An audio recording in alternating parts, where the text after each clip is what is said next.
সারাদিন আমরা কম বেশি কত কাজ করি, কিন্তু সবাই দিন শেষে একটু শান্তি এটাই খুঁজি। আসসালামু আলাইকুম। আজকে সকালটা শুরু করেছি প্রতিদিনের মতোই নাস্তা বানানো নিয়ে। এখানে আমি রুটি বানাচ্ছিলাম। আজকে সব থেকে বেশি কি ভালো লেগেছেন জানেন?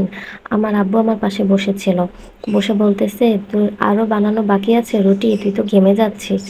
আব্বুর মুখে কথাগুলো শুনতে কিন্তু ভালোই লেগে না, বাবা মার প্রত্যেকটা কথাই ভালো লাগে।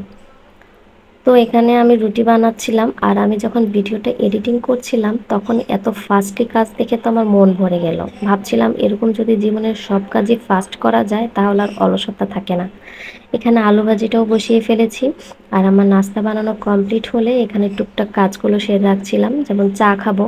তো চা পাতার কৌটোটা নিয়ে দেখলাম যে চা পাতা ফুরিয়ে গিয়েছে। এখানে আমি কৌটোটার মধ্যে চা পাতাগুলো ভরে নিচ্ছিলাম।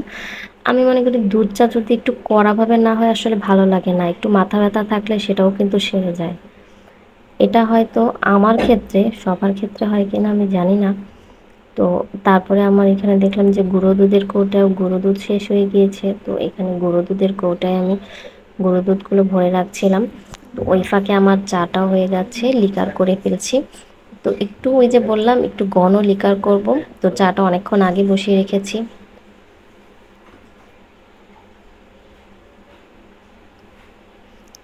এদিকে আমার নাস্তাটাও কমপ্লিট। তো চাটা যখন হাতে নিলাম চলে গেলাম একটু বারান্দায়, ভাবলাম যে একটু রোদে বসি।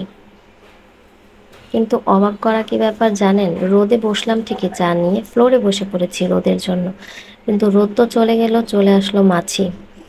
যাই হোক, তারপর একটু টেবিলটা গুছাচ্ছিলাম, দেখুন কি কড়া রোদ বাহিরে, টেবিলটা গরম হয়ে গিয়েছে। হাত দিয়ে দিয়ে ধরে দেখলাম যে পুরো টেবিলটা গরম। তো ওখানে একটু কিছুটা হাতটা রাখলাম, তারপর একটু পানি খেলাম। আজ ইদানিং কাজের ফাঁকে ফাঁকে পানি খেতে একদম মনে থাকে না। দেখুন একবার আপনারা, এত রোদ আজকে বাহিরে, চা নিয়ে রোদে বসতে পারিনি, কিন্তু এমনি ঠিকই রোদ চলে এসেছে।